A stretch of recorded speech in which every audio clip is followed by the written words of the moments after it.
Dan untuk membahas terkait dengan kebijakan WFH, kali ini sudah terhubung bersama kami sejumlah narasumber melalui sambungan virtual, di antara ada tenaga ahli Kantor Staf Kepresidenan Kartika Estu, kemudian anggota Komisi 2 DPR RI Muhammad Kozin, pengamat kebijakan publik Universitas Indonesia Profesor Eko Prasojo, Direktur Eksekutif Institute for Essential Services Reform Fabi Tumiwa, dan Direktur Eksekutif Asosiasi Pertekstilan Indonesia Danang Girindrawardana.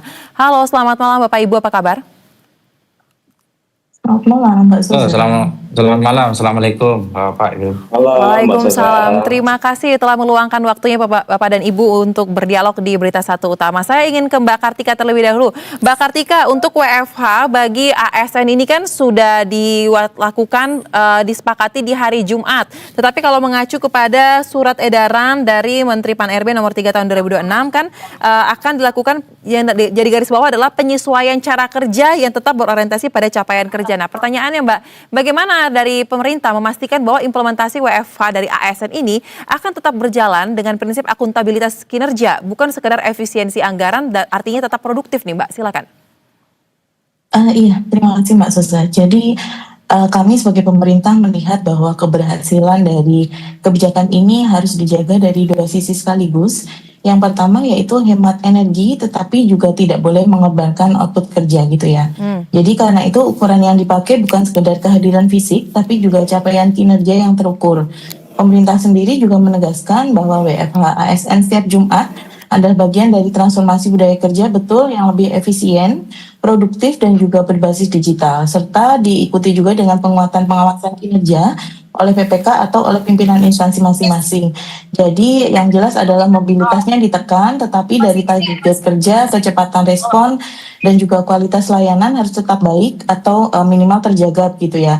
Secara substansi, kami dari KSP juga mendorong agar implementasinya tidak berhenti pada perubahan lokasi kerja yang awalnya di kantor mungkin jadi di rumah, tetapi benar menjadi perubahan model manajemen kerjanya. Artinya instansi harus memilah mana fungsi yang bisa fleksibel dan mana yang harus tetap hadir langsung atau tetap ke kantor begitu ya, terutama unit yang berkaitan dengan layanan publik dan juga sektor strategis. Hari ini juga sejalan dengan ketentuan pemerintah bahwa unit kerja yang memberi layanan langsung pada masyarakat dapat dikecualikan dari kebijakan WFH dan pengaturannya tetap kepada pimpinan instansi. Kemudian WFH ini juga tidak seragam, tetapi bisa tetap fleksibel, selektif, dan juga berbasis dari karakter tugas dari masing-masing instansi dan juga bagian dari instansinya.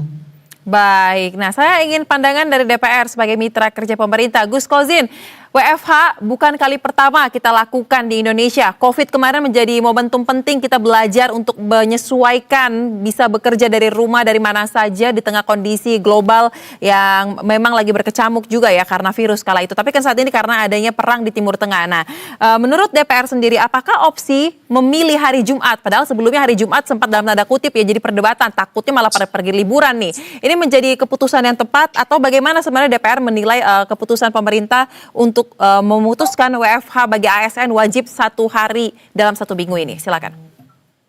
Ya, terima kasih Mbak Zosa.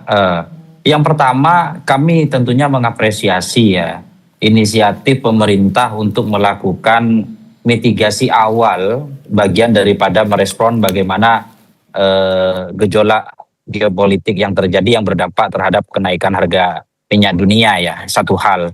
Kemudian yang kedua, seperti yang disampaikan Mbak Susah tadi, kami sebetulnya mau warning ya, kalau pilihan hari itu harus betul-betul dimitigasi dan dipertimbangkan secara komprehensif. Lah catatan kami, hari Jumat dan hari Senin, akhir pekan dan awal pekan, itu adalah hari yang rawan.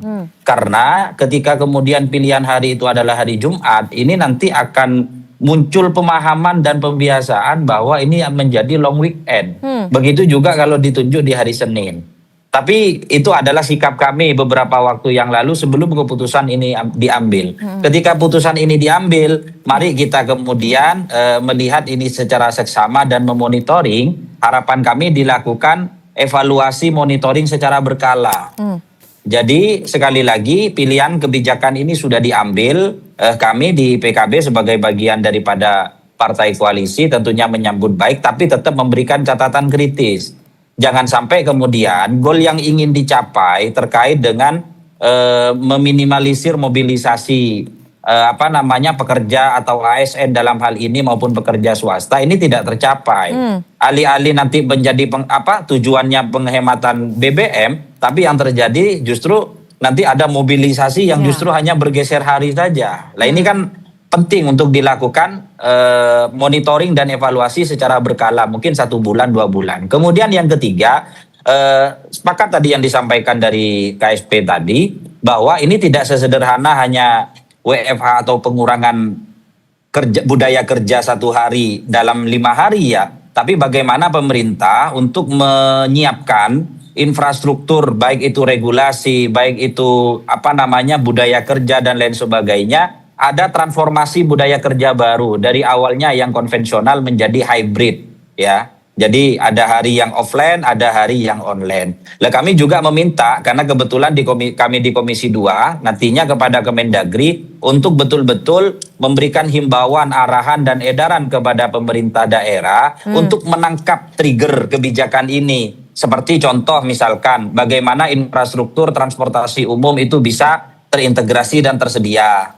Kemudian yang kedua, setidaknya dengan pengurangan 1 hari dari 5 hari untuk kerja dari rumah ini, bagaimana ekosistem terkait dengan regulasi pengaturan polusi misalkan itu bisa diatur dan lain sebagainya dan lain sebagainya. Jadi sekali lagi kebijakan ini tidak ansih hanya untuk pengurangan BBM secara ekonomi saja, tapi ini juga bisa menjadi transformasi kerja baru, budaya baru bagi ASN kita, tidak hanya based on kehadiran ya, based on proses, tapi based on output dan outcome gitu ya. Jadi walaupun ini bekerja dari rumah, walaupun bekerja tidak dari kantor, tapi capaian kinerja, output dan outcome-nya ini jelas. Tentunya kami juga akan meminta nantinya kepada BKN dan Pan-RB untuk menyiapkan tool. Bagaimana monitoring itu dilakukan, bagaimana evaluasi itu dilakukan. Misalkan di dalam butir-butir keputusan yang disampaikan Menko Perekonomian, itu kan ada nanti misalkan ada komunikasi dari atasan tidak lebih dari 5 menit harus fast respon dan lain sebagainya dan lain sebagainya. Secara butir-butir aturan turunan itu memang gampang dicerna, mudah dicerna, tapi bagaimana nanti secara implementasi tentunya kita harus monitoring secara berkala seperti itu. Baik, memang benar Gus Kozin soal teorinya kita bisa memahami, tapi biasanya ketika sudah masuk dalam tatanan implementasi itu menjadi persoalan tersendiri lagi ya, dan ini patut untuk kita kawal bersama memang bagaimana tidak hanya sekedar menjalankan, tapi juga ada output yang bisa kita lihat, kita pantau. Nah, saya ingin ke Prof. Eko. Prof. Eko, kalau kita lihat ya terkait dengan keputusan pemerintah akhirnya mengumumkan secara resmi ASN wajib WFH 1 hari dalam seminggu, kemudian untuk pihak swasta dalam tanda kutip ini diimbau, tidak diwajibkan. Nah, pertanyaan saya Prof. Eko, apakah ini merupakan kebijakan yang tepat di tengah situasi yang terus bereskalasi saat ini khususnya terkait dengan energi, dan bagaimana juga tadi catatan dari Gus Kozin ya memastikan bahwa tidak sekedar WFH saja tetapi juga bisa melakukan monitoring pengawasan agar hasil kerja dari WFH ini juga tetap bisa dipertahankan, dilihat. Silakan. Baik, terima kasih Mbak. Selamat malam para narasumber dan juga para pemirsa ya. Sebenarnya sih menurut saya pada saat COVID itu kita harus meneruskan kebijakan WFH. Paling tidak kita sudah belajar ya. Sayangnya pada saat COVID selesai, kita malah memutus mata rantai itu dan kita kembali ke kerja normal. Pada waktu itu kita sudah bicara mengenai new normal ya, normal baru ya. Ini juga terjadi tidak hanya di dunia birokrasi, di dunia kampus juga begitu ya. Akhirnya kita kembali ke pembelajaran offline.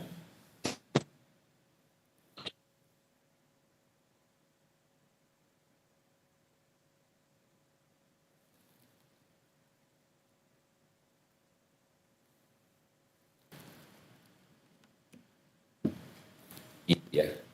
Jadi sebenarnya ini menurut saya kita sangat reaktif dalam mensikapi berbagai perubahan global. Harusnya memang sejak COVID itu ya kita sudah mulai membiasakan perubahan pola kerja menuju kepada pola kerja yang digital. Karena sekarang transformasi digital tidak bisa kita hindarkan lagi. Sehingga kita benar-benar melakukan transformasi proses kerja melalui perbaikan proses bisnis, pemanfaatan teknologi, dan yang paling penting adalah membuat ukuran-ukuran kinerja individu yang terhubung dengan kinerja organisasi. Nah, ini yang menjadi masalah. Artinya gini, sekarang dengan krisis global ya, krisis minyak ini, BBM kita kembali diributkan dengan persoalan yang sebenarnya sudah pernah terjadi dan harusnya kita sudah belajar gitu ya. Jadi kita memulai lagi dari nol dan persoalannya sama. Persoalannya adalah bahwa kita tidak punya ukuran kinerja individu. Sehingga meskipun mereka bekerja di kantor pun kita tidak pernah jelas apa yang sebenarnya menjadi indikator kinerja individu untuk bisa mendukung kinerja organisasi pemerintah.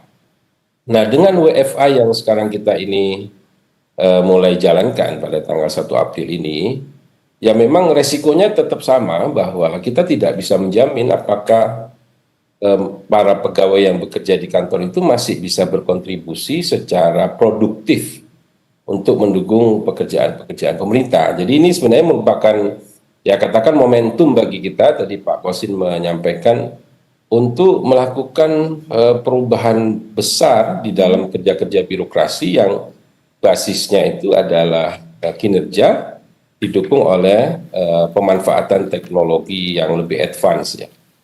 Nah, artinya apa? Kedepannya kita juga harus mulai berpikir bahwa pegawai ini harus dikurangi gitu loh.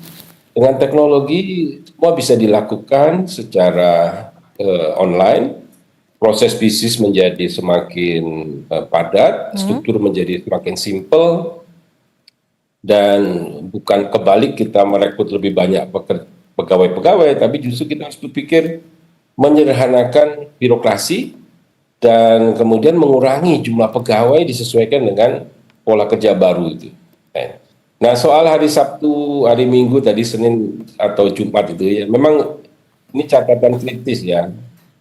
Karena sudah terlanjur secara psikologi sosial hari Jumat atau Senin untuk libur bersama ini menjadi beresiko.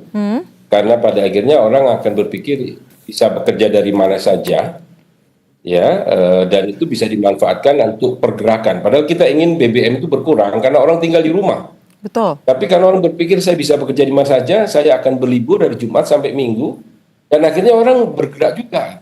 Akhirnya ya efisiensi tidak terjadi dari penggunaan bahan bakar yang lebih sedikit. Karena orang pada akhirnya akan menggunakan kesempatan itu ya oke, saya bisa bekerja dari mana saja, tapi pada akhirnya mereka tidak berdiam di rumah dan menggunakan kendaraan, menggunakan bahan bakar untuk bisa berlibur gitu. Kira-kira begitu pandangan saya. Baik, memang budaya kerja ini harusnya dipertahankan ya, karena bukan kali pertama, tapi sayang sekali ketika sudah kembali normal, COVID sudah melandai, kita kembali lagi ke konsep yang lama, justru harus semuanya kembali lagi ke kantor. Sekarang ketika ada suatu hal terjadi dan mengharuskan kita untuk WFH, seperti kita harus menyesuaikan lagi, kembali lagi untuk menyesuaikan agak lebih lama ya mungkin ya. Nah, saya ingin dari pandangan pengamat energi mungkin Pak Fabi, akhirnya sudah ada pengumuman resmi terkait dengan WFH 1 hari, tapi bagi untuk ASN saja. Untuk pihak swasta ini masih bersifat imbauan, dan dikatakan juga terkait dengan efisiensi energi yang bisa didapatkan ini angkanya mencapai kurang lebih di 6,2 triliun rupiah. Nah, apakah menurut Anda ini sudah langkah yang tepat untuk saat ini, dan apakah untuk pihak swasta mungkin jika ditambah dan banyak yang melakukannya dan patuh terhadap imbauan tersebut bisa menambah lagi jumlah penghematan yang bisa kita dapatkan? Ya, jadi kalau saya lihat apa yang dilakukan oleh pemerintah mengusulkan WFH ini adalah sebuah tindakan untuk mengurangi konsumsi BBM. Asumsinya kan begitu. Dengan orang bekerja dari rumah, mereka tidak perlu berpergian ya ke tempat kerjanya, sehingga secara akumulasi 1 hari untuk seluruh ASN itu bisa menghasilkan penghematan BBM seperti tadi yang disampaikan. Ada asumsi ya besarannya yang kemarin disampaikan. Saya tidak bisa menilai apakah asumsi itu tepat, kecuali pada saat penyampaian itu juga disampaikan asumsi-asumsinya.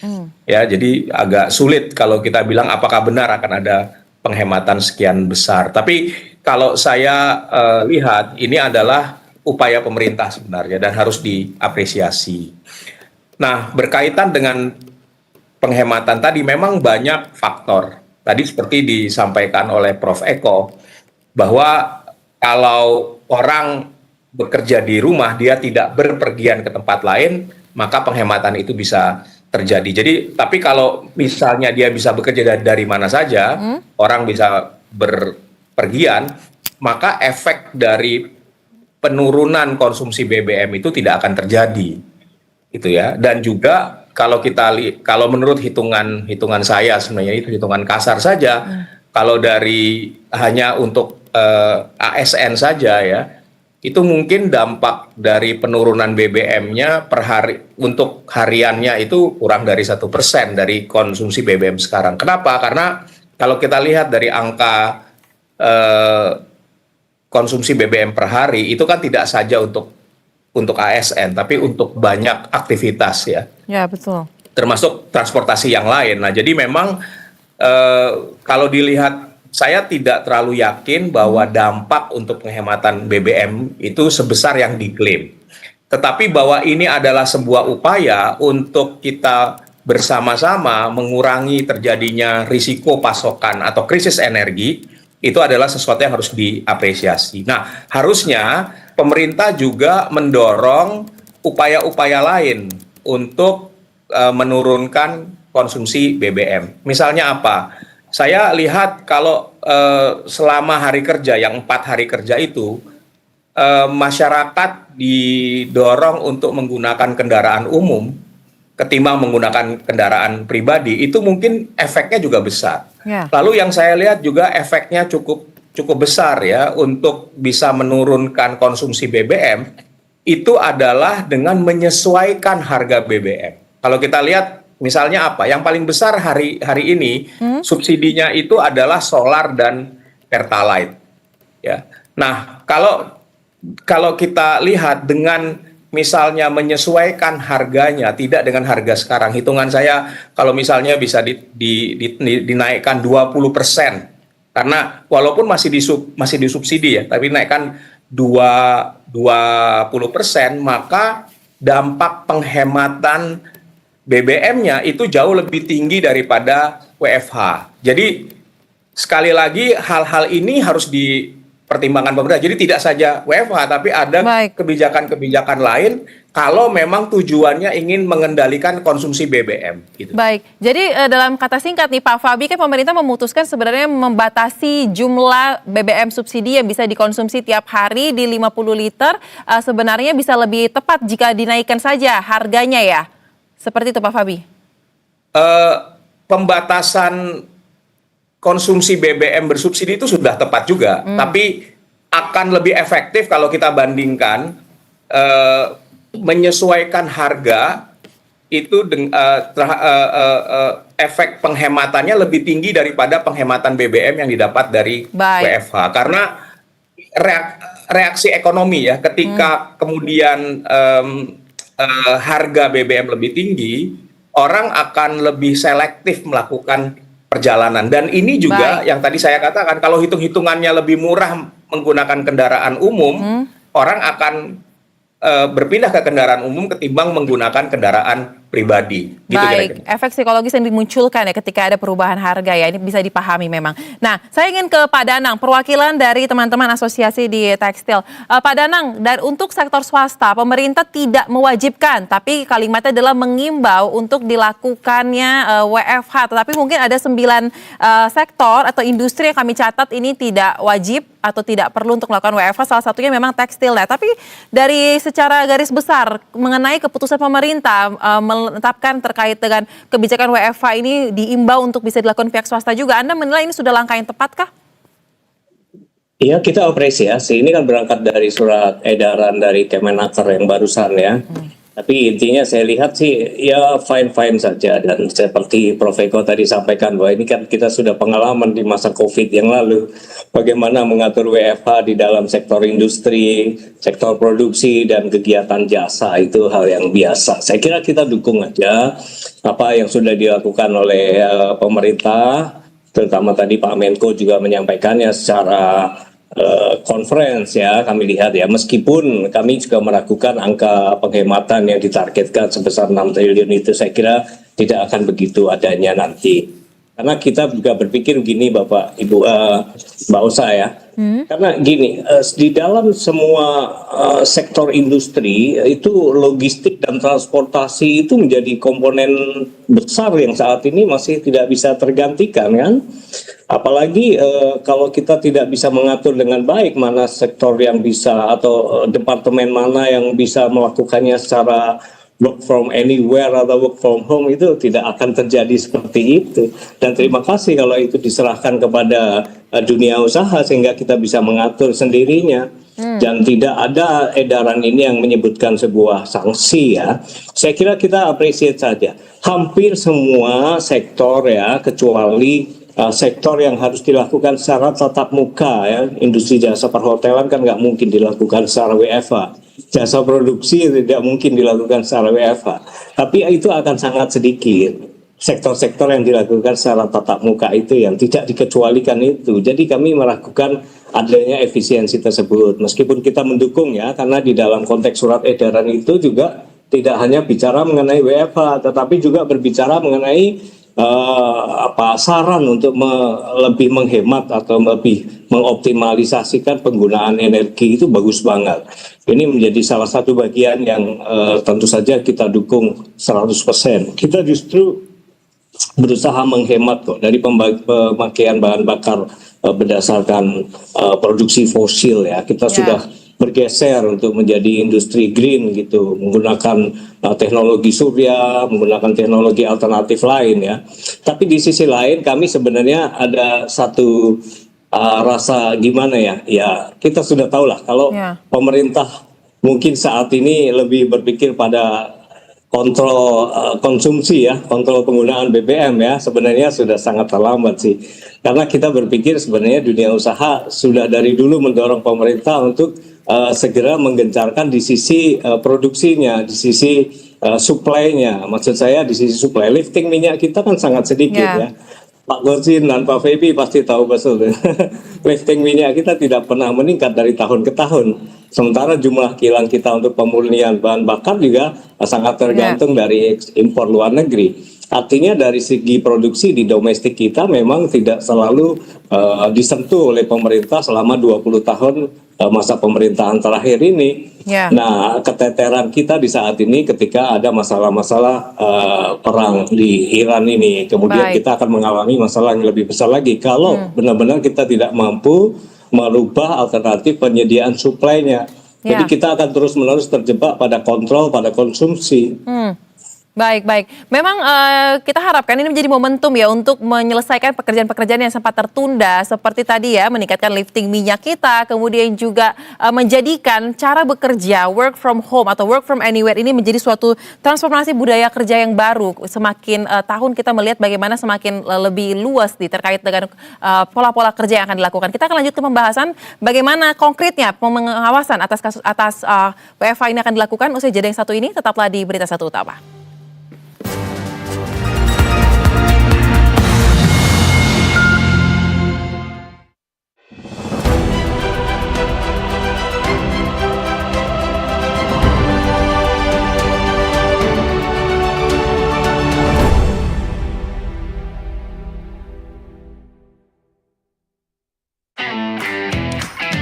Informasi terkini dan terupdate yang sedang viral. Besti Jogja menjadi tempat tujuan wisata favorit akhir tahun ini. Sampai ada yang bilang kalau semua orang lagi ke Jogja. Yang mau ke Jogja nggak usah lah, ke Jogja ngapain sih? Ngapain sih? Masih banyak kota lain. Salah 3, salah 1, salah 2, salah.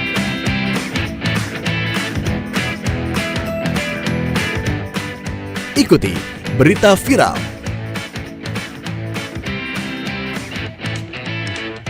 Hanya di BTV dan Berita Satu.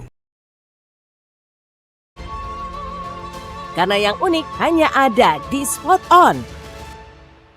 Hanya di BTV dan Berita Satu.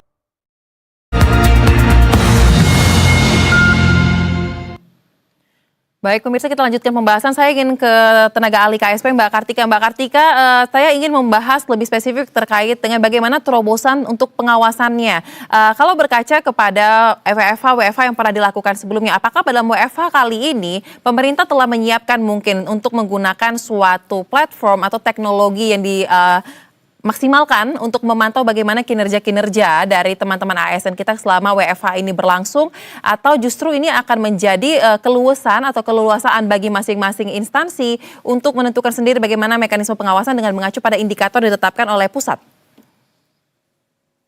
Iya, dari pemerintah sudah memberikan arahan yang cukup tegas kalau pemanfaatan sistem informasi instansi atau juga bisa dibilang digitalisasi akan menjadi kunci begitu ya, termasuk salah satunya bukti kehadiran, kemudian juga akan ada pelaporan kinerja pegawai ASN.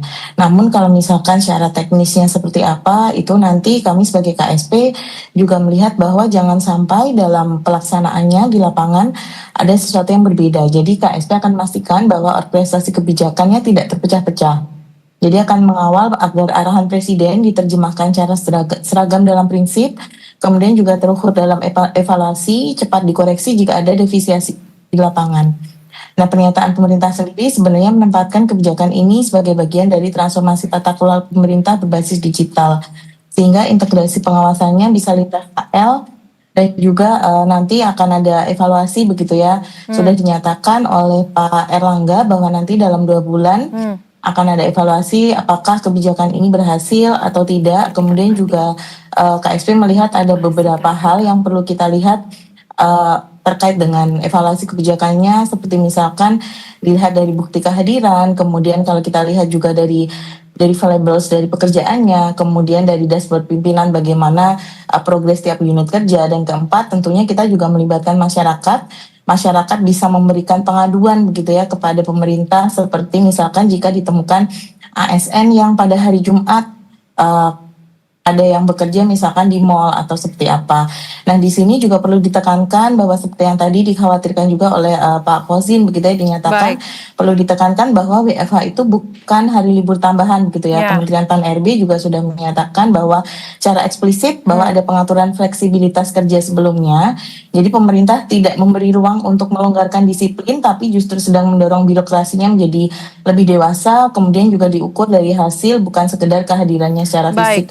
Namun kita juga melihat dari kinerjanya. Baik, nah tapi kan budaya yang ini biasanya ada di masyarakat kita tidak memandang terkait dengan latar belakang pekerjaan tentunya ya, Mbak Kartika ya.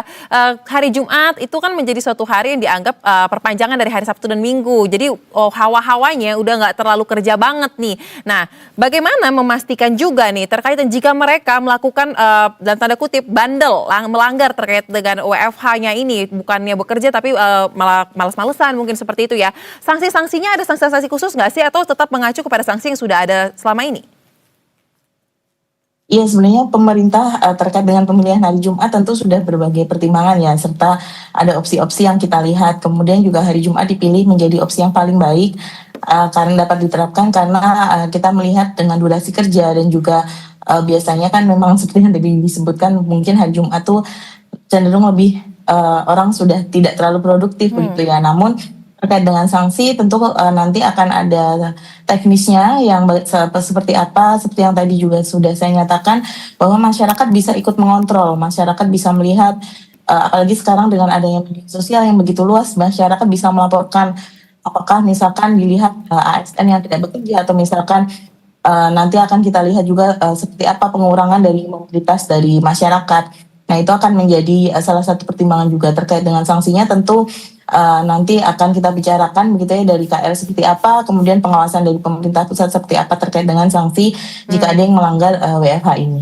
Baik, nah Gus Kozin, terkait dengan sanksi kita tahu ya biasanya aturan baru itu masih susah untuk dapat dipahami secara menyeluruh apalagi untuk dilaksanakan. Nah kadang kita memang harus mengakui butuh sanksi-sanksi untuk membuat suatu aturan ini bisa berjalan sebagaimana semestinya, sebagaimana yang diharapkan. Nah dalam kasus ini, dalam persoalan ini untuk menjaga produktivitas dari teman-teman ASN, apakah dari Komisi 2 melihat perlu dilakukan suatu mekanisme terkait dengan sanksi yang lebih tegas mungkin dan juga terkait dengan waktu evaluasi mungkin Gus Kozin, saya ingin sedikit masuk di waktu evaluasi. Pak Menko mengatakan 2 bulan setelah pelaksanaan akan dilakukan evaluasi. Nah, apakah waktu 2 bulan ini menurut Anda ini waktu yang tepat atau sebenarnya bisa dilakukan dengan rentan waktu yang lebih singkat dulu 2 minggu pertama? Karena kan masih di tahap awal, mungkin masih banyak hal yang bisa lebih dilihat lebih cepat sehingga perubahannya juga bisa dilakukan dengan menyesuaikan dinamis yang ada di lapangan. Bagaimana Gus Kozin? Gus Kozin, kami belum bisa mendengar audio Anda. Mohon dibuka terlebih dahulu, dipastikan telah terbuka.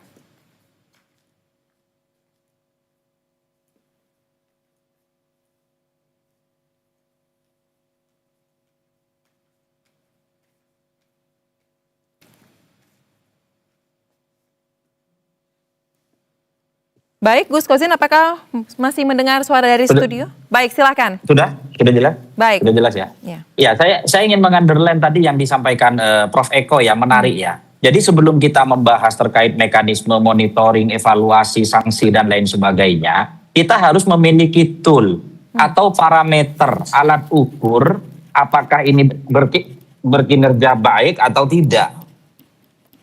Jadi saya di Komisi 2 sampai saat ini masih mempertanyakan bagaimana parameter itu diberikan ketika kalau sebelumnya misalkan bekerja dari kantor, kita pakai parameter yang paling sederhana saja dengan absensi kehadiran fisik. Apapun yang mereka lakukan bisa dicek, oh ini hadir, ini tidak hadir, ini terlambat, ini tidak terlambat. Ketika kemudian WFH, work from home ya, sekali lagi ini bukan WFA ya. Kalau WFA nanti kan goalnya tidak tercapai karena mobilisasi itu tetap ada. Ketika WFH, apa alat ukur yang bisa dipakai? Jawabannya kan hanya satu, harus punya tool terkait dengan basis kinerja by output dan outcome. Tentunya tidak semua sektoral ya, kementerian lembaga bisa diterapkan ini. Untuk sektor-sektor yang sifatnya esensial tadi seperti yang disampaikan Pak Menko, kesehatan, kemudian infrastruktur, kemudian kebersihan dan lain sebagainya, itu tetap harus bersifat pelayanan offline ya. Karena itu merupakan salah satu basic need. Tapi hal-hal yang seperti administratif, pelaporan, monitoring yang kelembagaan itu mungkin bisa. Nah, yang sekarang perlu nanti tentunya kami nanti akan berikan catatan dan pertanyaan juga ketika raker dengan Pan RB atau BKN atau Kemendagri, kira-kira sudah disiapkan tidak perangkat tool monitoring untuk menilai basis kinerja ASN yang kemudian sudah melakukan transformasi kerja dari rumah dari kantor menjadi dari rumah. Itu dulu sebetulnya, Mbak. Baru kemudian kita berbicara mekanisme pengawasan dan sanksi gitu. Nah, sekarang apa yang mau diberikan sanksi kalau parameter orang ini layak diberikan sanksi atau tidak kita masih belum bersepakat di sana gitu kan. Terus kemudian yang kedua masalah waktu, kami menghormati lah itu diskresi dari eksekutif lah ya. Mau 2 bulan, mau 1 bulan, yang jelas harapan kami mudah-mudahan kekhawatiran kami salah. Kekhawatiran kami tidak terjadi ketika ini ditetapkan di hari Jumat, tidak kemudian menjadi long weekend ini bergeser yang awalnya kemacetan itu terjadi di hari Jumat menghadapi weekend Sabtu Minggu, nantinya kekhawatiran kami kenapa kami kurang sepakat awalnya di hari Jumat, nanti bergeser menjadi hari Kamis gitu kan. Tapi ketika keputusan ini sudah diambil, ya husnudon kami pemerintah sudah punya pertimbangan yang positif lah, seperti itu. Baik. Memang jadi betul. Sekali lagi kami melihatnya begini Mbak Sosa, ini tidak sesederhana hanya pengurangan BBM sekian triliun atau berapa persen dari subsidi APBN kita, tapi ayo ini jadikan momentum transformasi budaya kerja dari konvensional menjadi hybrid atau digital, ini suatu keniscayaan. Turunannya nanti seperti yang disampaikan Prof. Eko, mau tidak mau, suka atau tidak suka, persen ini harus berkurang karena sudah akan bertransformasi menjadi sistem. Selama kita masih mengandalkan rekrutmen honorer P3K ini terus banyak, berarti transformasi digital kita dalam budaya birokrasi kita itu tidak jalan berarti.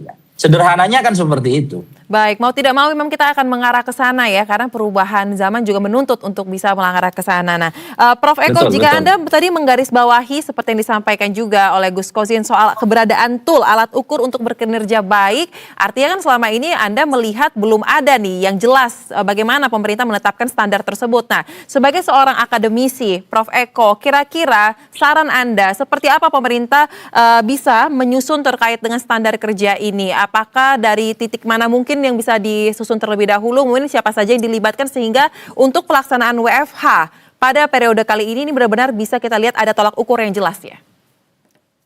Baik, mungkin kalau soal pengendalian itu ada dua ya. Satu, kalau pengendalian fisik mungkin bisa geotagging ya. Itu teknologinya sudah ada dan beberapa kementerian lembaga dan juga Pemda sudah menggunakan geotagging untuk mengetahui posisi pegawai ada di mana. Itu mudah kalau soal fisik ya, apakah dia di rumah atau di mana. Tapi Semacam GPS tracking ya, Prof? Ya, Kayak pakai tracking itu. Ya, pakai GPS, geotagging itu. Nah, kemudian yang kedua yang susah untuk dikontrol itu sebenarnya kinerja. Jadi kalau saya lihat kan memang ada 3 jenis pekerjaan di birokrasi pemerintah. Satu, pelayanan langsung pada masyarakat itu mungkin yang tidak bisa secara WFH, terutama untuk pelayanan yang belum digital ya. Tapi kalau udah digital mungkin sudah tidak perlu hadir, bisa dari rumah. Kemudian yang kedua, sifatnya dukungan manajemen itu seperti di Sekretariat Jenderal. Itu juga mungkin sebagian bisa lewat WFH. Kemudian yang ketiga, yang sifatnya produksi kebijakan, seperti analis kebijakan, itu mungkin tidak perlu hadir di kantor ya, dia bisa bekerja dari rumah.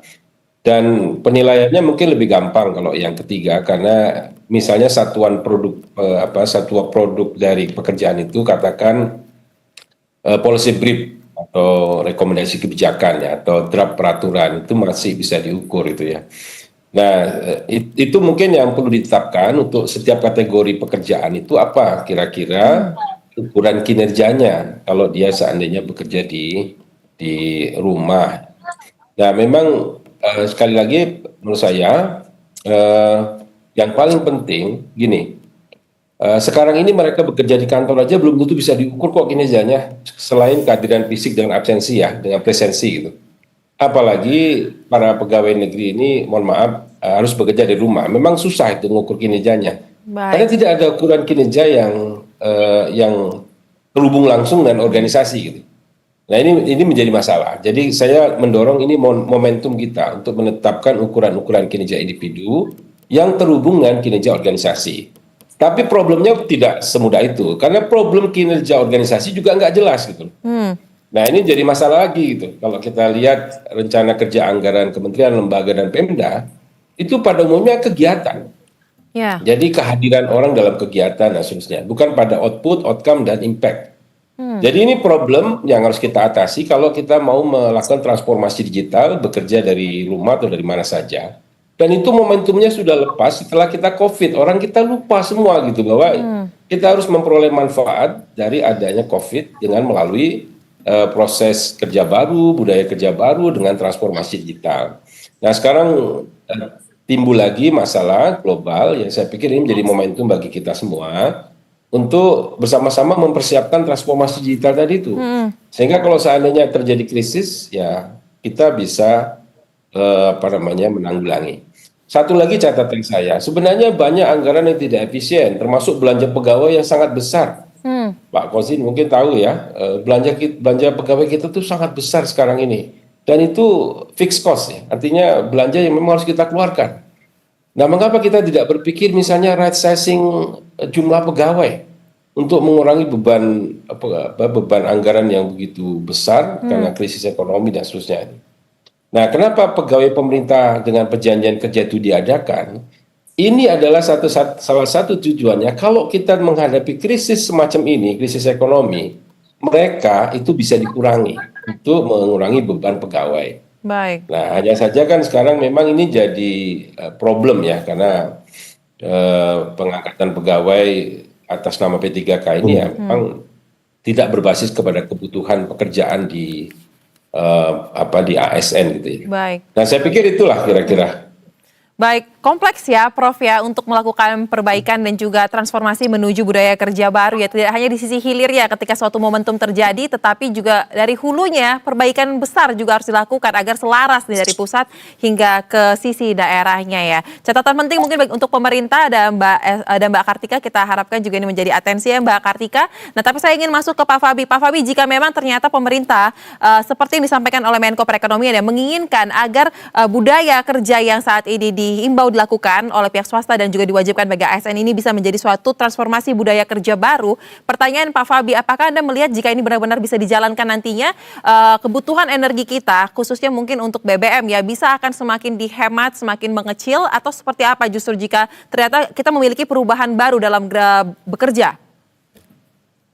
Ya, yang kita bahas saat ini kan adalah pembatasan mobilitas dengan harapan akan berdampak pada penurunan konsumsi BBM harian, itu ya kira-kira. Nah, saya kalau dibilang apakah bisa atau tidak, tapi kita lihat yang bisa kita pakai referensi itu pada saat COVID.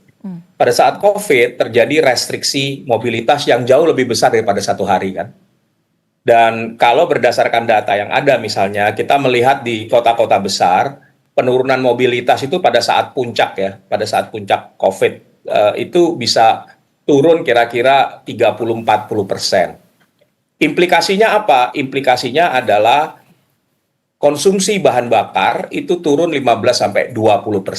Jadi kalau kita mengacu kepada pengalaman COVID, ya, ketika ada pembatasan mobilitas, maka kita bisa lihat ada korelasinya. Nah, sekarang yang dibicarakan adalah bagaimana dengan adanya pembatasan mobilitas lewat work from home itu bisa berdampak pada penurunan bahan bakar, tetapi tetap menjaga kinerja dari mereka yang harus bekerja dari rumah, gitu kan kira-kira ya. Yeah. Nah, ini yang memang menurut saya tadi diskusi yang tadi kita bahas itu menjadi sangat penting. Saya mau share sedikit saja bahwa lembaga saya sejak habis COVID pun kami masih menerapkan work from home. Jadi 2 hari dari 5 hari itu menerapkan work from home ya. Saya tidak melihat produktivitas itu turun. Ya, jadi kalau kita lihat sebelum COVID, sesudah COVID dan sesudahnya sudah 3 tahun lewat kami masih menerapkan itu. Tapi kami memang menggunakan platform digital. Ya, jadi kita bisa melakukan absen dari handphone kita dan di dalam perangkat itu punya geotagging. Jadi kita tahu gitu apakah staf ini kerja dari rumah atau dia kerja dari tempat lain. Ya, karena kami juga punya staf yang tidak home base-nya di Jakarta. Nah, itu kan yang diatur ya bahwa dia bisa bekerja dengan radius sekian kilometer dari rumahnya misalnya dan itu bisa didaftar dan itu mudah dilihat. Jadi dengan perangkat digital hari ini sebenarnya hal-hal yang tadi kita bicarakan itu tidak jadi masalah. Betul. Gitu ya. Kita bisa absen, bisa tahu. Ya, jadi kalau orang harusnya kerja dari Jakarta, tiba-tiba dia kerja dari Bandung, kan harus ditanyakan ada urusan apa itu di Bandung gitu. Nah, tapi yang jelas butuh pengawasan.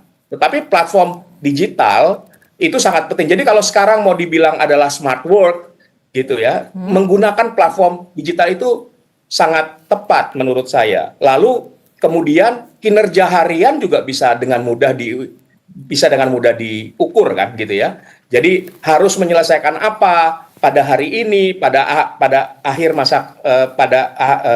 akhir hari atau akhir minggu itu kemudian bisa dicek. Kalau perlu mulai dikembangkan model pengisian timesheet gitu loh. Karena di Indonesia tuh mungkin pegawai negeri ya tidak menggunakan skema tidak punya timesheet.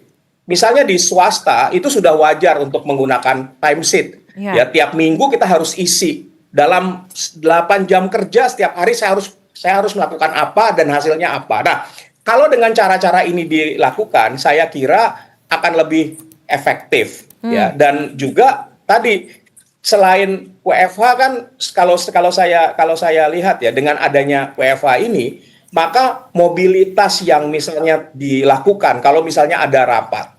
Kita tahu rapat itu banyak banget dan itu orang bisa pindah dari satu tempat ke tempat lain ya, menyebabkan kemacetan juga yang menyebabkan pemborosan BBM. Jadi dengan adanya pembatasan mobilitas itu di mana rapat-rapat bisa dilakukan secara online ya, orang tidak perlu berpindah gitu. Sehingga apa? Kita akan bisa lihat hasilnya nanti kalau efektif ya, traffic di jalan raya itu harusnya berkurang. Dan ini kita bisa diukur ya dengan perangkat Google Mobility misalnya. Kita bisa lihat traffic itu berkurang nggak setelah WFH. Jadi ini yang menjadi penting ketika evaluasi. Baik. Ya, jadi saran saya evaluasinya tidak 2 bulan, tapi mungkin 2 minggu setelah pelaksanaan bisa dilihat trafficnya berkurang atau tidak, lalu konsumsi BBM ya pada hari itu berkurang berapa? Karena pasti Pertamina sudah punya itu. Berapa sih konsumsi BBM harian? Biasanya hari Jumat itu berapa konsumsi BBM-nya? Nah, itu dengan mudah dengan menggunakan beberapa data points, pemerintah sudah bisa melakukan. Nah, ini mungkin tugas dari ASP nanti ya. Jadi saya ini waktunya buat kita melakukan transformasi dan urusan pemantauan itu dengan teknologi hari ini mudah dilakukan Bisa dan sangat murah mudah. dilakukan. Baik. Asalkan itu benar-benar dilakukan ya. Kalau cuma sekedar slogan aja ya kita nggak akan mencapai apa-apa gitu. Ya, tidak terlihat hasilnya. Catatan yang sangat penting, masukan yang sangat substantif. Nah, mungkin terakhir Pak Danang dari sisi pihak swasta ya, khususnya dalam ini industri, apakah ada catatan mungkin yang ingin disematkan bagi pemerintah khususnya untuk mengatasi gejolak krisis energi yang bisa terjadi dan bagaimana memastikan bahwa roda perekonomian kita tetap bisa berputar di tengah situasi ini? Silakan. Ya, saya punya dua catatan penting ya. Kalau soal di industri, saya kira pemerintah tidak perlu mengkhawatirkan apa yang sudah dikeluarkan dari kebijakan Menko dan Kementerian Ketenagakerjaan ini menurut kita ya wajar saja. Kita harus benar-benar mendukung apa yang dilakukan oleh pemerintah. Tapi ada dua catatan yang saya pikir perlu disampaikan di sini. Yang pertama adalah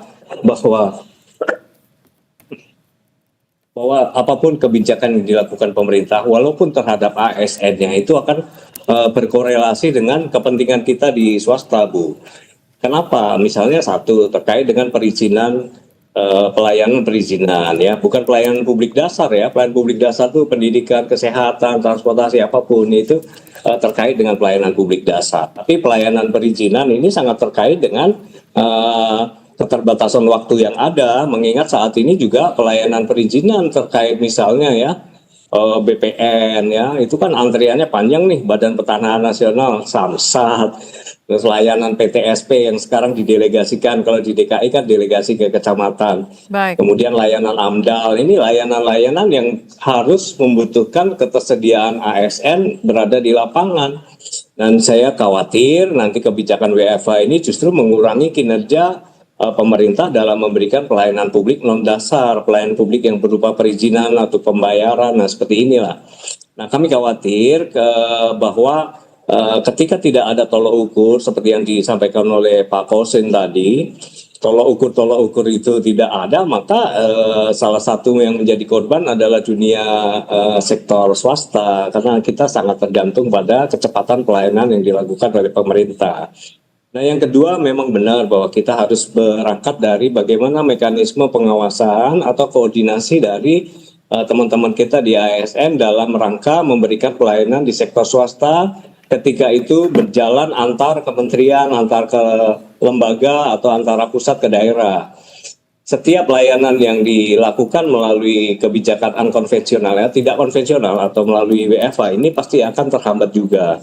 Karena tidak sepenuhnya layanan surat menyurat itu saat ini masih digital, belum digital Bang Kosin. Ya masih sangat manual gitu. Jadi kita pasti akan mengalami kelambatan seperti itu. Dan selama ini kita belum memiliki standar layanan publik yang baku tentang berapa cepat suatu unit layanan publik bisa memberikan janji layanan dalam bentuk timing yang tepat dan tegas. Nah ini yang akan menghambat. Tapi kita lihat saja dalam evaluasi nanti ke depan. Jadi saya kira proses-proses evaluasi nanti yang dilakukan itu perlu dari tolok ukur layanan perizinan di sektor swasta atau sektor perizinan industri, Mas. Baik. Mbak Oza, karena ini menjadi satu bagian penting. Tidak sekedar ketidakhadiran itu diwakili oleh absensi berupa geotagging, bukan itu. Tapi harus berupa outputnya apa, selesai nggak ini surat kita. Kalau nggak pasti akan terhambat terlalu panjang dan tidak ada orang yang bisa melakukan satu mekanisme pengawasan secara akurat. Terima kasih. Oleh karena itu penting sekali untuk kita mengawal dan mengawasi bagaimana kebijakan ini bisa dijalankan sehingga hasilnya bisa terlihat tanpa melewatkan momentum untuk menuju ke perbaikan budaya kerja yang ada selama ini. Terima kasih untuk diskusi sangat menarik. Semoga substansi-substansi yang kita bahas bisa menjadi catatan penting bagi pemerintah juga. Salam sehat, selamat kembali beraktivitas. Ya, terima kasih. Assalamualaikum. Terima kasih. Terima kasih.